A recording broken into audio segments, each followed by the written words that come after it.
আমার ঠিক ভালো লাগছে না, কিন্তু তোমায় বারবার বললাম আজকের দিনটা না হয় ওখানে থেকে যাও অভিজিৎ, আজ না হয় নাই বা ফিরলাম। মা বারবার বলল রাতটুকু পার করে যেতে, তুমি কিছুতেই শুনলে না।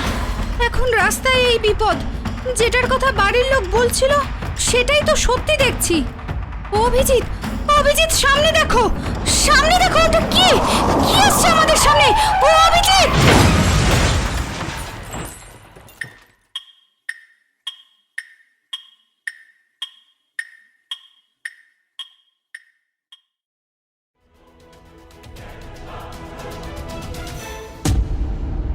ভৌতিক চিঠি স্পিরিচুয়াল দুনিয়ায় আপনাকে স্বাগতম। শনিবার মানেই হাড় হিম করা সত্যিভূতের ঘটনা। হ্যালো এভরিওয়ান, ভৌতিক চিঠি চ্যানেলের ১৯ নম্বর এপিসোডে আপনাদের সকলকে স্বাগত জানাই। আজ আরও একটি নতুন শনিবারে আপনাদের কাছে পরিবেশন করতে চলেছি একটি ভয়ঙ্কর এবং হাড় হিম করা সত্যি ভৌতিক ঘটনা, যে ঘটনা আজও সেই স্থানে বিরাজমান এবং সেই স্থানে অনেকেই প্রত্যক্ষ করেছেন।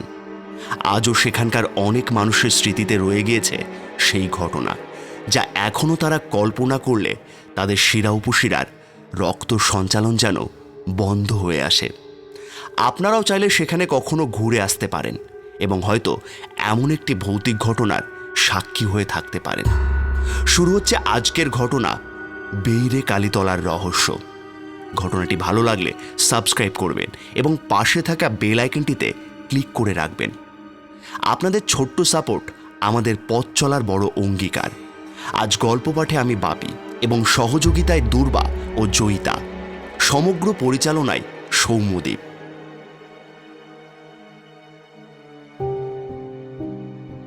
আজ আমি আপনাদের কাছে যে ঘটনাটা শোনাতে চলেছি সেই ঘটনাটা আমায় পাঠিয়েছে আমার এক দুঃসম্পর্কের মামা অভিজিৎ খা। স্বয়ং তার নিজের সাথে ঘটে যাওয়া এক অবিশ্বাস্য হাড় হিম করা ঘটনা। তিনি বলেন যে ঘটনার কথা ভাবলে তার সারা রাতের ঘুম চলে যায়। সেই ঘটনা অনেকেই উপলব্ধি করেছেন এবং আজও উপলব্ধি করে চলেছেন অনেক মানুষ যারা সেই পথ ধরে গিয়েছেন। স্থানটি হল বীরভূম জেলার সিউড়ি নামক শহরের অন্তর্গত অবিনাশপুর নামক একটি ছোট্ট গ্রাম। অভিজিৎ ছিল এক সেটেলমেন্ট অফিসে কর্মরত এক ব্যক্তি। সেই অবিনাশপুরে ছিল অভিজিতের শ্বশুর বাড়ি। অভিজিতের বাড়ি ছিল সিউড়ি শহরে। সিউড়ি থেকে অবিনাশপুর যাওয়ার রাস্তায় পড়ে একটা জাগ্রত মন্দির। মন্দিরটির নাম বেইরে কালীতলা। সেই মন্দিরের মাহাত্ম্য অনেক মানুষই জানেন, তেমনি জানতেন অভিজিৎ। তাই সে চাকরির জন্য সেখানে মানত করেন যাতে সে একটা ভালো চাকরির সন্ধান পায়, কারণ তিনি শোনেন সেখানে অনেকে মানত করেছেন এবং তা পূরণ হয়েছে।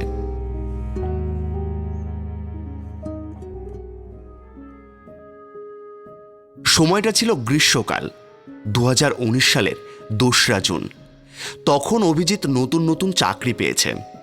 সে চাকরি পাওয়ার আগেই কালী মন্দিরে মানত করে এবং সেটা পূরণ হওয়ার পর সে একদিন মনস্থির করে সেখানে পুজো দিয়ে আসবে এবং সেই মতো সেই স্থানে সকালবেলায় নতুন শুদ্ধ বস্ত্রে পুজোর ফুলডালা সব কিছু নিয়ে পুজো দেওয়ার উদ্দেশ্যে রওনা হয়। সাথে ছিল তার স্ত্রী দেবযানী। দেবযানী, এত সময় নিলে তুমি রেডি হতে? জানোই তো মন্দিরে পুজো সকাল সকাল হয়, রাত্রির মধ্যে আবার ফিরতে হবে, অনেকটা দূরের রাস্তা। এসো তাড়াতাড়ি এসো, অনেক দেরি হয়ে গেল। অভিজিৎ, তুমিও না সব সময় তাড়াহুড়ো করো। এতদিন পর বাবার বাড়ি যাচ্ছি, একটু সময় লাগবে না? কত কিছু প্যাক করতে হয় বলো তো। তোমার সব সময় তাড়াহুড়ো। জানোই তো ওখানে গ্রামের লোকজন, একটু ঠিকঠাকভাবে না গেলে কত আকাশ পাতাল ভেবে নেবে তারা। আমি যে তোমার সাথে কতটা হ্যাপি সেটাও তো বোঝাতে হবে মশাই। হয়েছে হয়েছে, এবার এসো, রওনা দিতে হবে। দুগ্গা দুগ্গা। খুব ভোর ভোর গাড়ি নিয়ে বেরিয়ে পড়ে তারা বেইরে কালীতলার উদ্দেশ্যে। মন্দিরের কিছুটা দূরে তার শ্বশুর বাড়ি। সেই মন্দিরে অভিজিতের শ্বশুর শাশুড়ি এসে উপস্থিত হয়েছে। কিছুক্ষণ বাদে দেবযানী আর অভিজিৎ গাড়িতে করে এসে পৌঁছয় সেখানে। সে স্থানে কালিমা যেমন জাগ্রত তেমনি ভয়ঙ্কর। রক্তবর্ণ চক্ষু, পরনে লাল বস্ত্র, গোটা শরীরে কালো রং বেষ্টন করে আছে। মায়ের মূর্তিটা ছিল বৃহদাকার। মন্দিরের চারপাশে শান্ত নীরবতা বিরাজ করছে। আশেপাশের জায়গা ছিল জনমানবহীন। আশেপাশে ছিল কিছু বট আর তেঁতুল গাছ। গোটা একটা বট গাছ মন্দিরটাকে যেন বেষ্টন করে রয়েছে। তার ডালপালা চারিদিক থেকে নেমে অন্ধকারাচ্ছন্ন হয়ে আছে। যা দেখে ভক্তি আসে তার সাথে আসে ভয়।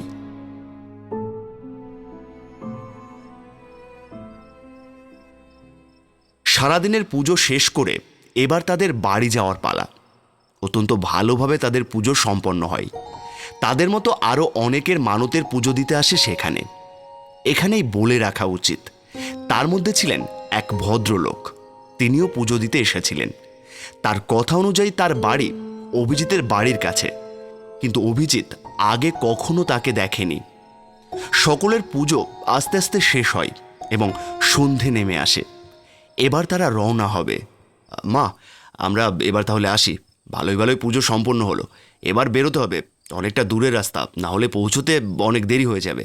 আজকের দিনটা থেকে গেলে হতো না বাবা? এতটা রাস্তা তোমরা একা একা যাবে? শুনেছি কালীতলার পিছনের রাস্তাটা ভালো না, রাত্রে কেউ যায় না ওদিকে। আজকের দিনটা না হয় থেকে যাও। মা এত করে বলছে, থেকে যাও না অভিজিৎ। কাল না হয় ভোর ভোর বেরিয়ে যাব। একটা রাতেরই তো ব্যাপার। আর তুমি থাকলে থাকতে পারো, কিন্তু কাল আমাকে অফিস যেতেই হবে। না গেলে যে চলবে না, তা না হলে আমার কোনো অসুবিধা ছিল না। না, এতটা রাস্তা এই ভর সন্ধেবেলায় তোমায় একা ছাড়তে পারি? চলো তাহলে, আসি মা। হ্যাঁ, এসো তাহলে। দেরি হয়ে যাবে তোমাদের। সাবধানে যেও। সাথে কেউ থাকলে তোমাদের ভালো হতো। তোমরা তো একা। এদিকটা তেমন একটা চেনোও না, তেমন কেউ নেই যে তোমাদের সাথে পাঠাবো। তোমার বাবার শরীরটাও তো খুব একটা ভালো নেই। আর চিন্তা করবেন না, আমরা ঠিক পৌঁছে যাব। আসি তাহলে মা। পুজো দিতে আসা সেই ভদ্রলোকটি তাদের সব কথা শোনে এবং বলে, বলছিলাম একটা কথা বলবো, কিছু মনে না করলে। হ্যাঁ বলুন মেসোমশাই। তোমরা যেখানে বাড়ি বললে তার কিছুটা গেলে আমার বাড়ি। আমি একা মানুষ, রাত হয়ে গেছে, বাস পাবো কিনা জানি না। তোমরা তো একা, যদি কিছু মনে না করো তো একটা কথা বলবো। হ্যাঁ বলুন না। এদিকে আমি সব রাস্তায় চিনি। যদি তোমাদের সাথে আমাকে একটু লিফট দিয়ে দিতে তাহলে ভালো হতো। হ্যাঁ চলুন, আপনি বয়স্ক মানুষ, আমাদের সাথে থাকলে আমাদের তো ভালোই হবে, আর মায়ের চিন্তাও দূর হবে। চলো তাহলে। হ্যাঁ চলুন তাহলে যাওয়া যাক। তারপর অভিজিৎ গাড়ি স্টার্ট দিয়ে বেরিয়ে পড়ে বাড়ির উদ্দেশ্যে। জায়গাটা যে ভালো না খুব একটা, সেটা দেবযানী জানতো কিছুটা, কিন্তু আজকালকার দিনের মেয়েরা সে ব্যাপারে খুব একটা পাত্তা দেয় না। কিন্তু মনে তার একটা ভয় ছিলই। গাড়ি চলতে চলতে কিছুটা রাস্তা পার হওয়ার পর গাড়িতে প্রবলেম শুরু হয়। আশেপাশে পেট্রোল পাম্পও নেই। অভিজিৎ ভাবল চিন্তার কিছু নেই, পৌঁছে যাব। চারিদিকে খুব একটা আলো ছিল না। হালকা আলো আধারি রাস্তায় গাড়িটা চলতে থাকে।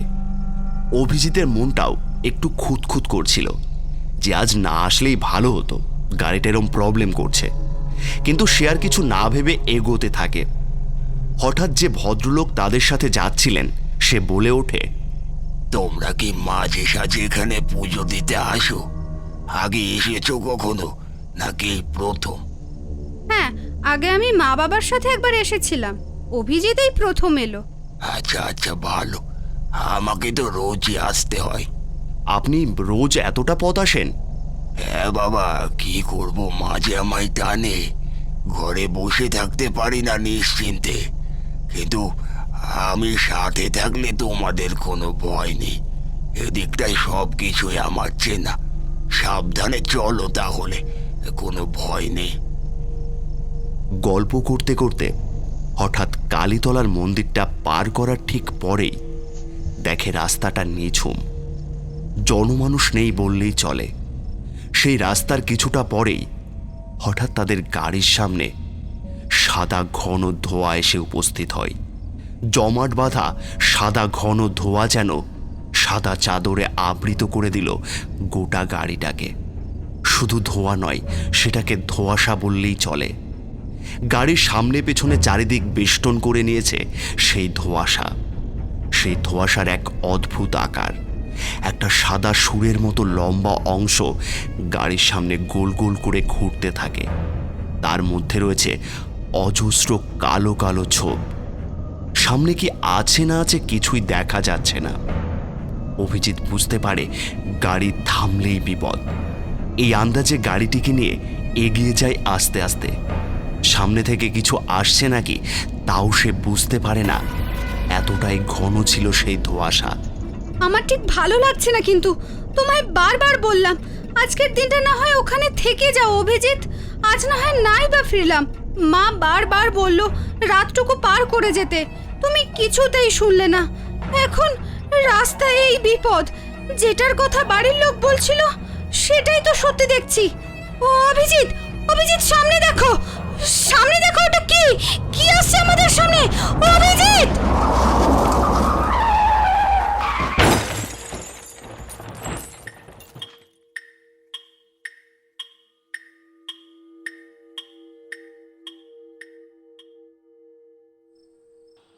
কিছুক্ষণ সব চুপ হয়ে যায়। তারপর শোনা যায় একটা ছেলে আর একটা মেয়ের গোঙানির আওয়াজ। তারপর অভিজিতের আর কিছু মনে ছিল না, সে সেখানেই জ্ঞান হারায়।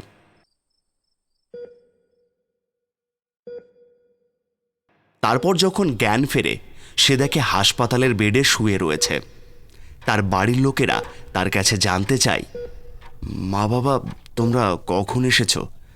দেবযানী কোথায়? ও কেমন আছে? দেবযানী এখন একটু সুস্থ আছে আর ভালোও আছে।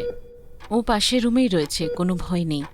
আমরা সবাই আছি, চিন্তা করিস না। তুই একটু ঘুমো। এখন আমি ঠিক আছি, অসুবিধে নেই, তোমরা চিন্তা করো না।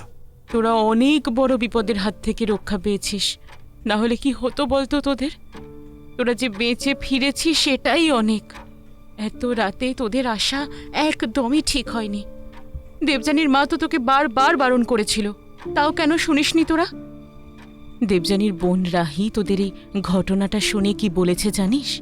রাহি কি বলছে? বলেছে রাস্তাটা একদমই ভালো নয়। রাহি তো পুরন্দরপুরে চাকরি করে, তুই তো জানিস। সেখানে যাওয়ার জন্য সেই রাস্তা দিয়ে তাকে যাওয়া আসা করতেই হয়। কোনো কোনো দিন সন্ধে হয়ে গেলে ও আর বাড়ি আসে না, ওখানে পিসির বাড়িতেই থেকে যায়। কেন জানিস? কেন? সন্ধ্যার পরে ওই রাস্তা দিয়ে যারাই গিয়েছে তারা আর সুস্থ অবস্থায় বাড়ি ফিরতে পারেনি। তারা সেই একই বিপদের সম্মুখীন হয়েছে। কোনো এক অজানা ধোঁয়া তাদের তাড়া করে নিয়ে গেছে, আর ঠিক সেই সময় উল্টো দিক থেকে আসা গাড়িটিকে ধাক্কা মেরেছে। কারণ সেই ঘন সাদা ধোঁয়াশায় উল্টো দিক থেকে কি আছে সে তো আর দেখতে পাওয়া যায় না। তারপরই ঘটে চলেছে এই বিপদ। এই অ্যাক্সিডেন্টে কত মানুষের প্রাণ সেখানে চলে গেছে। তোদের অনেক ভাগ্য ভালো জানিস, যে তুই আবার ফিরে আসতে পেরেছিস। কত মানুষের আত্মা সেখানে আজও অতৃপ্তের মতো ঘুরে বেড়ায়, তারা এখনো শান্তি পায়নি। তোরা দুজন বেঁচে আছিস, এই আমাদের ভাগ্য। দুজন মানে? আমাদের সাথে তো আরো একজন ছিল, সে কোথায়? কে ছিল তোদের সাথে?